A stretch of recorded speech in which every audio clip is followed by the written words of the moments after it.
땅과 거기에 충만한 것과 세계와 그 가운데 사는 자들은 다 여호와의 것이로다. 여호와께서 그 터를 바다 위에 세우시며 강들 위에 건설하셨도다. 여호와의 산에 오를 자가 누구며 그의 거룩한 곳에 설 자가 누구인가? 곧 손이 깨끗하며 마음이 청결하며 뜻을 허탄한 데 두지 아니하며 거짓 맹세하지 아니하는 자로다. 그는 여호와께 복을 받고 구원의 하나님께 의를 얻으리니 이는 여호와를 찾는 족속이요 야곱의 하나님의 얼굴을 구하는 자로다. 샬롬. 오늘도 복되고 좋은 날이 밝았습니다. 오늘은 시편 24편을 나누도록 하겠는데요. 시편 24편도 다윗이 하나님을 찬양하는 시가 되겠습니다. 다윗 왕 때 하나님의 법궤를 오벳에돔의 집에서 다윗 성으로 이렇게 예루살렘 성으로 다시 찾아오는 그런 일이 있었습니다. 그것이 너무 기뻐서 다윗이 춤을 췄다 그러는데 그때 이제 그 기쁨을 노래한 시가 시편 24편이 되겠습니다. 1절과 2절은 우리 하나님에 대해서 찬양하는, 하나님을 드높여드리는 그런 내용들이고요. 3절에서 6절은 그 하나님을 찬양하는 하나님의 백성들은 어떠한 사람들이어야 되는가, 어떠한 자세를 가져야 되느냐, 그런 것을 또 기록하고 있습니다. 그 중에서 제가 나누고 싶었던 것은 이제 3절에 보면 이렇게 되어 있습니다.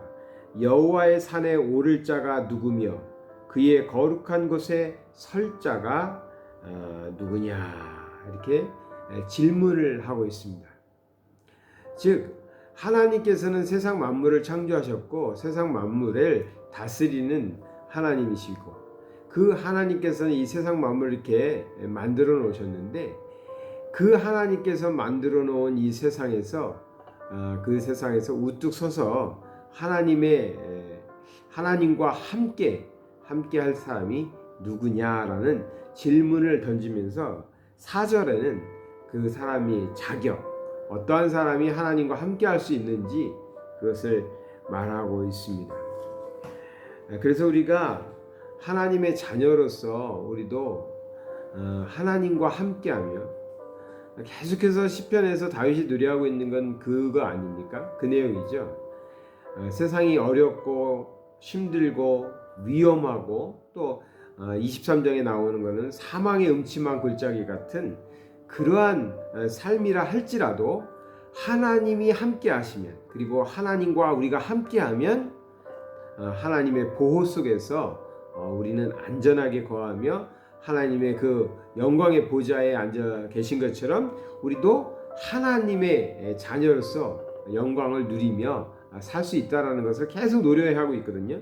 그러면서 이제 24편에서도 그것을 반복적으로 얘기하고 있는데 여기서 여호와의 산이다, 또 거룩한 곳이다 이렇게 표현하면서 하나님이 계신 곳, 하나님이 주인 되신 곳, 하나님이 다스리는 곳에 함께할 자가 누구냐 이렇게 질문형으로 던지고 있는 것이죠. 그리고 4절에 그러한 사람은 어떤 사람인지를 말하고 있습니다. 볼까요? 곧 손이 깨끗하며 마음이 청결하며, 손이 깨끗하고 마음이 청결하다는 것은 같은 얘기겠죠. 우리가 악한 일을 하지 않는 것입니다. 손이 깨끗하다는 말은 우리가 범죄하지 않는 것이죠. 죄를 짓지 않고 잘못을 하지 않는 것. 대부분은 우리가 죄를 짓거나 남을 해하거나 도둑질하거나 살인하거나 이런 것들을 할 때 표현을 어떻게 하냐면 손이 그 죄를 졌다 이렇게 표현하잖아요. 그러니까 손을 통해서 손이 깨끗하며 라는 말은 우리가 세상에 살면서도 범죄하지 않고 죄짓지 않고 하나님의 법을 지켜가며 산다 이런 뜻이고요. 또 마음이 청결하다, 이거는 마음이니까 겉으로는 모르죠. 겉모양으로는 뭐 죄도 안 짓고 도둑질도 안 하고 이렇게 살아갈 수 있어요. 그러나 마음이 정말 하나님의 자녀다운가, 마음도 하나님이 기뻐하실 만한 깨끗함을 갖고 있는가, 이것을 얘기하면서 그래서 손이 깨끗하고 마음이 청결해야 된다라고 말하고 있는 것입니다. 그러한 사람들이 하나님의 자녀다운 것이고 하나님의 자녀로서 하나님의 영광 받으시는 그 하나님의 여호와의 산 또 거룩한 곳에 우리도 함께 할 수 있다라고 지금 다윗이 고백하고 있는 것이죠. 또 뭐라고 그랬습니까? 뜻을 허탄한 데 두지 아니하며 했습니다. 뜻을 허탄한 데 둔다는 것은, 허탄한 것은 뭘 얘기하고 있냐면, 우리 하나님은 영원하신 거잖아요. 영원하신 하나님. 그리고 우리 인생들도 예수 그리스도를 통해서 구원받아서 영생하도록 되어 있습니다. 그래서 영생하게 된 우리는 영원한 나라에서 살 것을 기대하면서 하나님의 나라에서 사는, 또 하나님의 자녀로서 사는 특권, 그것을 우리가 정말 가장 귀한 것으로 여기고 살죠. 근데 허탄한 건 뭐냐면 있다가 사라질 것입니다. 잠시 있다가 사라질 것을 말하는 거예요. 그러니까 우리가 이 세상에 살아가면서, 세상 살아가는 데는 돈도 많이 필요하고요, 명예도 필요하고 다 필요한 거예요. 그런데 그런 것들은 지금 우리가 여기서 사는 동안엔 정말 귀한 것 같고 필요한 것 같지만 잠시 있다가 사라질 것이거든요. 영원히 우리와 함께 할 것들은 아니라는 것이죠. 영원히 우리가 함께 할 건 뭡니까? 하나님, 또 예수 그리스도죠. 그러니까 여기에 말씀하시는 대로 허탄한 데에 두지 않는다. 뜻을 허탄한 데에 두지 않는다. 그러니까 하나님의 나라를 바라보고 영원한 하나님의 나라를 기대하면서 하나님의 나라를 이루어가는 데에다 우리 뜻을 둬야 되는데, 잠깐 있다 사라질 세상의 것에 마음을 둔다는 건 눈을 멀어서 세상이 다 있냐, 세상에서 다 끝날 것 같이 막 그런 사람들도 있잖아요. 영생을 소유하지 못한 사람들, 또 하나님을 모르는 사람들은 이 세상이 다죠. 그러니까 이 세상의 것들로 가득 채우려고 얼마나 애를 씁니까? 그런데 그것은 잠시 있다가, 이 세상에서만 잠시 있다가 없어질 것이라는 거죠. 그것을 이제 표현해서 허탄한 것이다. 뜻을 허탄한 데 두지 않는다라고 말하고요. 하나 더 말하고 있는 건 거짓 맹세하지 않는다. 거짓 맹세한다는 것은 하나님에 대해서 우리가 하나님의 자녀로서, 제가 구원받은 백성으로서 하나님의 자녀로서 이렇게 살겠습니다. 하나님의 뜻대로, 하나님 말씀대로 순종하며 살겠습니다. 우리가 이렇게 항상 신앙 고백을 하잖아요.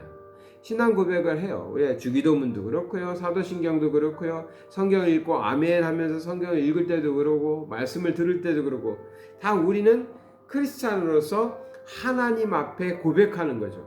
하나님, 제가 이렇게 오늘도 살아보겠습니다. 노력하겠습니다. 하나님 뜻대로 살겠습니다. 하나님이 기뻐하시는 삶을 살겠습니다. 라고 고백하는 것이죠. 근데 말로는 그렇게 하고 삶 속에서는 그렇게 살지 않는다면, 또 우리가 마음으로는 그렇게 살아야지 해놓고는 금방 또 마음이 변해가지고 세상 사람들처럼 산다면, 혹은 세상 사람만도 못하게 산다면, 그런 사람들이 뭐겠어요? 거짓 맹세하는 거죠. 거짓 맹세. 말로만, 자꾸 말로.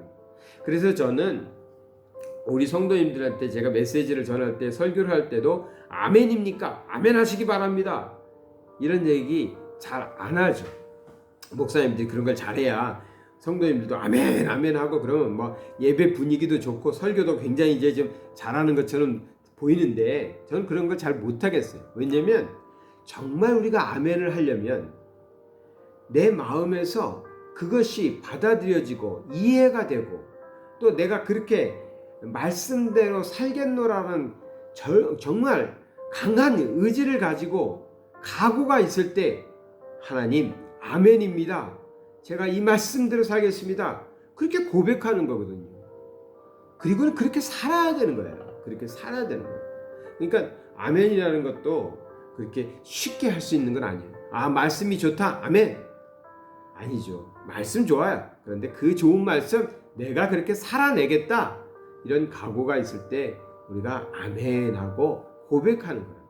그래서 저는 정말 아멘을 하셔야죠. 아멘 하시고 그렇게 살아야 되는데, 그것이 그냥 쉽게 나와버리는 말이 아니었으면, 정말 우리의 신앙 고백이 담겨 있었으면 해서 강요는 안 해요. 강요는 안 하지 않지만 우리가 그렇게 살아야 되겠죠. 거짓 맹세하지 않도록 조심해야 됩니다. 이렇게 하나님의 자녀들은 여기에는 여호와의 산에 오를 자, 또 거룩한 곳에 머무를 자가 누구냐고 표현하고 있는데, 하나님의 자녀다운 삶을 살려면 지금 4절에서 말하는 것처럼 우리가 행실이 깨끗해야 되고요, 우리 마음도 온전하고 청결해야 되며, 또 뜻을 정말 하나님 나라의 고귀한 것에 두고 허탄한 데에 마음을 두지 않는, 또 거짓맹세하지 않는 이러한 삶을 살아갈 때 우리는 하나님께서 우리를 위하여 만들어 놓으신 정말 그런 여호와의 산에 올라서 거룩한 곳에서 살 것입니다. 그것이 꼭 우리가 죽어서 가는 천국을 얘기하는 건 아닙니다. 지금 다윗이 그렇게 얘기하고 있지 않아요. 이것은 다윗의 시들을 보면 신학자들이 다들 해석하기를, 다윗은 지금 예루살렘 성이 회복되고 또 하나님의 법궤가 돌아오고 막 이런 것을 찬양하고 있지만, 이것을 통해서 장차 오실 예수 그리스도 임마누엘 하나님을 찬양하고 있다라고 지금 해석하고 있어요. 그러니까 예수 그리스도를 모시고 사는 우리들은 이미 우리 안에 이 하나님의 나라가 와 있는 거예요. 우리가 천국에 대해서 얘기할 때, 하나님의 나라에 대해서 얘기할 때 이미 왔으나 완성되지 않은 하나님의 나라라는 표현을 쓰거든요, 신학적으로는. 그러니까 한편으로는 예수 믿는 사람들은 이것을 가지고 살아요. 또 한편으로는 그것이 완성되지 않아서 이제 장차 예수님이 재림하시고 또 이렇게 하나님의 나라가 이루어지는, 완성되는 것은 또 있겠죠. 그러나 예수 믿는 사람들은 하루하루가 하나님을 모시고 하나님의 뜻대로 사는 사람들은 어떤 사람들이냐? 오늘 말한 것처럼 거룩한 뭐라고 그랬죠? 여호와의 산에 오르고 거룩한 곳에 있는 사람들이에요. 거기에 속한 사람들이에요.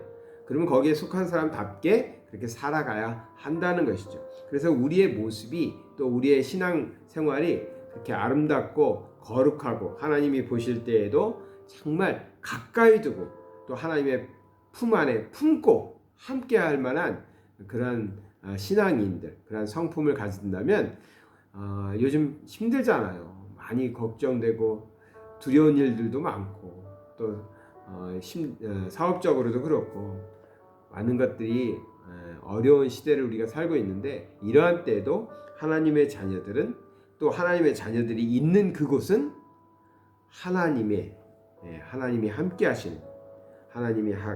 하시는 여호와의 산이요 거룩한 곳이 될 줄 믿습니다. 그러한 복을 누리시는 우리 성도님들 되시길 바랍니다. 사랑의 하나님 아버지, 감사드립니다.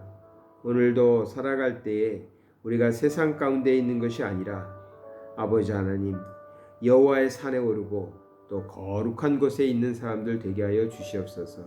언제나 하나님의 자녀다움을 잃지 않고 하나님의 자녀답게 오늘 말씀처럼 우리의 몸과 행실과 우리의 뜻을 다 하나님의 뜻에 합하게 살아가도록, 또 그렇게 노력하면서 살 수 있도록 인도하여 주시옵소서.